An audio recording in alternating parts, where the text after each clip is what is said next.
I'm quite proud to say that I am a Bible-believing Christian. I take the book of Genesis to be a literal account of the creation of the world.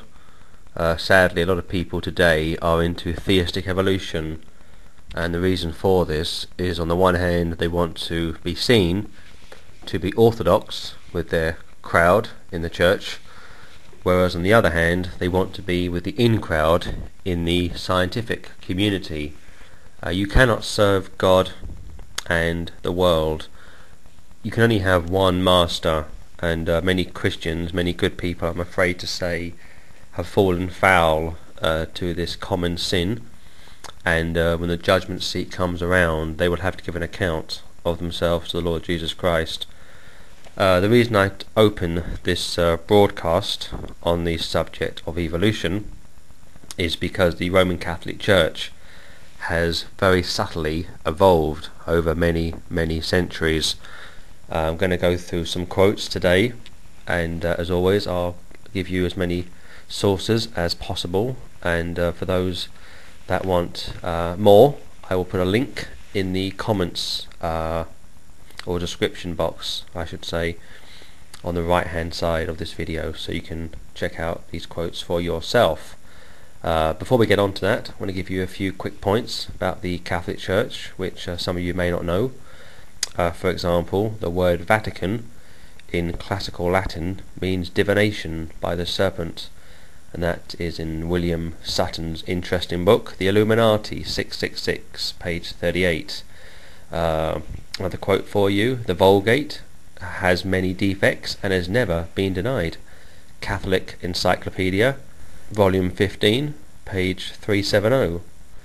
The Jury Rhyme, another good old Catholic Bible, certainly had great faults, for it is disfigured by uncloth and sometimes scarcely intelligible language.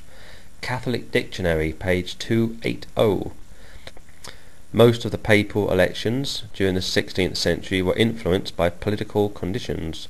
Catholic Encyclopedia, volume 7, page 5. After the Spanish Civil War, Catholic children returning from Switzerland had to return their Bibles to waiting priests.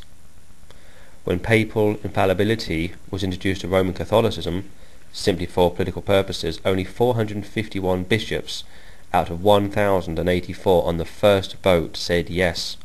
So a split vote gave the Pope this new power. Bernard Hassler, How the Pope Became Infallible, 1981. No Protestant chaplains were allowed to serve in the Gestapo SS during World War II. Most SS men were Roman Catholic, with Adolf Hitler being raised in a Benedictine school run by the Jesuits. The SS Nazi swastika came from Hitler's Catholic school. John Toland, Hitler, a pictorial documentary of his life, page 7. Hitler and Hess, when young men, both thought about joining the Catholic priesthood. Cardinal Hindley of Westminster was pro-Nazi and was quoted in the Catholic Times from October 18, 1935 as saying it was the cause of God. Since 1868, Monaco, the world's largest gambling industry after Vegas, has been a diocese directly dependent on Rome. One can now understand how organized crime and Rome go hand in hand. The Vatican Council did not exaggerate in describing the priest as another Christ. Cardinal John Heenan, A Crown of Thorns, 1974. 50 million people were murdered by the Catholic Church since the 4th century. Reverend R.B. Cook, The Story of the Baptists, 1884, page 45. 500,000 men died during the Crusades fighting for the Pope. Constantine was not only from Britain, but called himself the Bishop of Bishops. Philip Schaff, History of the Christian Church, volume 4, page 25. Constantine killed many Christians. August Nenander, A General History of the Christian Religion and the Church, volume 2, 1870, pages 229, 250, 241. The Catholic Church never recognized the Magna Carta, so they anathematized it for all time. Catholics used to baptize adults in the nude. Thomas Armitage, The History of the Baptists, page 378, quoting Catholic Bremer from Saint Ashava, Gemina. Lay Catholics needed permission from clergy to read the Bible. Catholic Dictionary, 1887. Pope Pius V set up a convert school in France, which allowed Jesuits to be trained up to infiltrate and take over the Church of England.